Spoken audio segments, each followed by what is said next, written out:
दोस्तों, भारत अब अपनी ताकत वर्ल्ड स्तर पर दिखा रहा है। अभी हाल ही में चंद्रयान-3 मिशन लॉन्च हुआ, जो कि माना जा रहा है कि अब तक का सबसे कम खर्च वाला चंद्रयान है जो चांद पर पहुंचेगा। और इसे वहां पहुंचने में 42 दिन तो जरूर लगेंगे, लेकिन इसका खर्च इतना कम आया है कि आप इसी से अंदाजा लगा सकते हैं कि नासा को इसे भेजने में तकरीबन जो खर्च भारत को लगा है उससे 30 गुना ज्यादा खर्च लगा था नासा को। तो आप समझ सकते हैं कि भारत अब अपनी एक नई पहचान बना रहा है। लेकिन चंद्रयान-3 को छोड़िए, अब उससे हटकर एक और चीज बताते हैं जिसके बारे में अमेरिका को भी कोई भनक नहीं थी, लेकिन अब चीन भी हक्का बक्का रह गया है कि भारत के पास कैसे इतनी ताकत हो सकती है। आज हम उसी के बारे में आपको डिटेल में बताएंगे। दोस्तों, आज भारत किसी भी दूसरे देश से कम नहीं है, क्योंकि भारत के पास भी एक से बढ़कर एक खतरनाक हथियार है जो भारतीय सेना को दुनिया की चौथी सबसे बड़ी ताकतवर सेना बनाती है। और सिर्फ इतना ही नहीं, भारत सरकार ने सेना को और मजबूत करने के लिए दुनिया भर में जगह जगह पर कई सीक्रेट बेस भी बना रखे हैं। दोस्तों, इनमें सबसे पहले है तजाकिस्तान।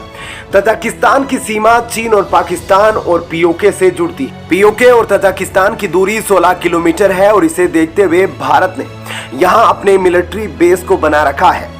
यहाँ भारतीय वायुसेना का एक बेस है, इसका साथ तजाकिस्तान की वायुसेना देती है। ये भारत का पहला मिलिट्री बेस है जो धरती से बाहर बनाया गया था। इसके जरिए इंडियन आर्मी के लिए पाकिस्तान और चीन पर हवाई नजर रखने के लिए काफी आसानी हो जाती है। भारतीय वायुसेना इसके जरिए कुछ ही मिनटों में पाकिस्तान में पहुंच सकती है। वहीं भारत का दूसरा मिलिट्री बेस हिंद महासागर में मौजूद है और सूत्रों की माने तो भारतीय सेना ने अगालेगा में एक अपना गुप्त बेस तैयार कर रखा है, जहां भारतीय सेना अपने सीक्रेट प्रोजेक्ट करती है। साथ ही भारत का तीसरा मिलिट्री बेस अंडमान निकोबार में है। यहाँ पर भी भारतीय सेना ने अपना सीक्रेट मिलिट्री बेस बना रखा है। यहाँ पर 500 से ज्यादा आइलैंड है, जिनमें से 34 आइलैंड पर कोई भी आ जा सकता है, लेकिन बाकी आइलैंड पर आने जाने पर रोक लगाई गई है। लेकिन भारतीय सेना ने यहाँ पर अपने गुप्त मिलिट्री बेस बना रखे हैं और यहीं पर अपने सीक्रेट मिशन को अंजाम देते हैं। इसके साथ ही भूटान में भारत का चौथा बेस है, जो एक अस्थायी ट्रेनिंग सेंटर है। इसे भारतीय मिलिट्री ट्रेनिंग टीम भी बुलाया जाता है। ये पश्चिमी भूटान में मौजूद है। मित्र देश में मौजूद ये सबसे पुराना भारतीय मिलिट्री ट्रेनिंग सेंटर है। वैसे इस एयरबेस के बारे में पहले किसी को ज्यादा मालूम नहीं था, लेकिन अफगानिस्तान पर तालिबान के हमले के बाद भारतीय सेना को बचाने के लिए जो मिशन किया गया था भारत द्वारा, उसमें इस सीक्रेट बेस के बारे में सबको पता चल गया था। अगला है मेडागास्कर। भारतीय मिलिट्री ने उत्तर मेडागास्कर में रडार टेक्नोलॉजी बना रखी है ताकि हिंद महासागर से होने वाले जहाजों के मूवमेंट पर नजर रखी जा सके। साथ ही समुद्री संचार को सुना और समझा जा सके। इसकी मदद से मेडागास्कर की नौसेना सर्विलांस भी करती है। मेडागास्कर की सेना इतनी मजबूत नहीं है कि वे घुसपैठियों या आतंकवादी गतिविधियों को रोक सके। इसके लिए भारतीय सेना इनकी मदद कर रही है। अगला है ओमान, जहां भारतीय नौसेना और वायुसेना का छोटा बेस भी है। ऐसे में अलग अलग जगह पर बेस होने से दो देश अन्य बेस की मदद से अलग अलग सीमाओं और वहां से होने वाली गतिविधियों पर नजर रख सकते हैं। और भारत की तरह चीन ने भी ऐसे ही अलग अलग देशों में मिलिट्री बेस बना रखे हैं। लेकिन भारत के इन बेस के अलावा कुछ ऐसे गुप्त बेस भी हैं जिनकी जानकारी अभी तक किसी को भी नहीं है। भारत के इन बेस के बारे में जानकर चीन और अमेरिका जैसे देश भी हैरान रह गए हैं। तो दोस्तों, ऐसे में इस खबर के बारे में आपकी क्या राय है, हमें कमेंट करके जरूर बताएं। और अब आपको बताते हैं ऐसी ही एक और बड़ी खबर। दोस्तों, प्रधानमंत्री मोदी जिस बड़े देश में जाते हैं उस देश में पीओके मुद्दा जरूर उछालते हैं। अभी हाल ही में अमेरिका और इस बार फ्रांस दौरे पर गए थे, 2 दिन के दौरे पर, और वहां पर भी उन्होंने पीओके मुद्दे को उछाला। साफ साफ कहा कि पीओके भारत का हिस्सा है और इसके लिए सभी बड़े देशों को भारत के पक्ष में वोटिंग करनी चाहिए। अगर यूएन में वोटिंग हुई, लेकिन चीन अब पीएम मोदी की इस एक्शन से एक्टिव हो गया है। अब चीन जो है वह भारत से पहले पीओके पर कब्जा करने की पूरी कोशिश कर रहा है, क्योंकि आपको बता दें कि पाकिस्तान को जितना डर पीओके खोने का नहीं है, उससे ज्यादा डर चीन को लग रहा है। कि अगर भारत पीओके ले लेता है तो उसके हजारों करोड़ ही नहीं बल्कि हजारों खरबों रुपए का उसे लॉस होगा और चीन की इकोनॉमी रातों रात डगमगा जाएगी।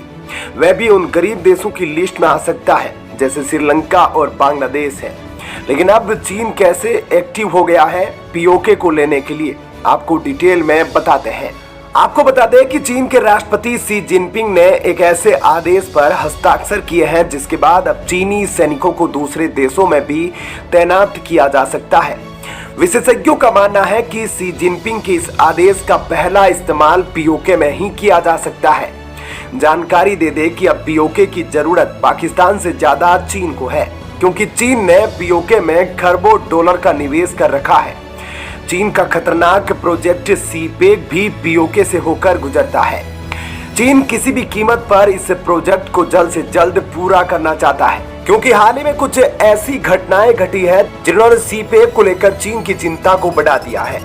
अब ये भारत की चेतावनियां हो या फिर बलूच और पश्तून आंदोलनकारियों का चीन के खिलाफ विद्रोह, चीन ने अब इन्हीं चुनौतियों से निपटने के लिए एक नया कानून बना दिया है। ऐसे में अब कई लोग ये सवाल कर रहे हैं कि क्या भारत से पहले पीओके पर चीन कब्जा कर लेगा, क्योंकि चीन का ये नया कानून भारत की चिंताओं को बढ़ा रहा है।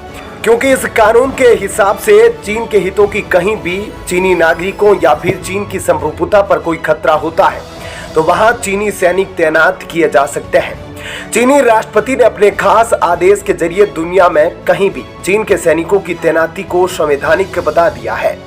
यह पूरी दुनिया में अपनी ताकत दिखाने के लिए चीन का एक और नमूना है, लेकिन इसका भारत के लिए एक अलग अर्थ भी है। चीन ने पाकिस्तान में बहुत ज्यादा निवेश किया हुआ है और चीन के दोनों ही खास प्रोजेक्ट का पाकिस्तानी लोग विरोध कर रहे हैं। इन दोनों प्रोजेक्ट्स पर कई बार हमले हो चुके हैं और इन हमलों में चीन की संपत्ति के अलावा चीनी नागरिकों की भी जाने गई है।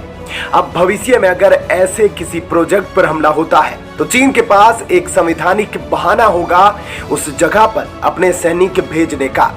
पीओके से होते हुए चीन के इस प्रोजेक्ट का बहुत बड़ा हिस्सा गुजरता है और भारत पीओके को अपना बताता है।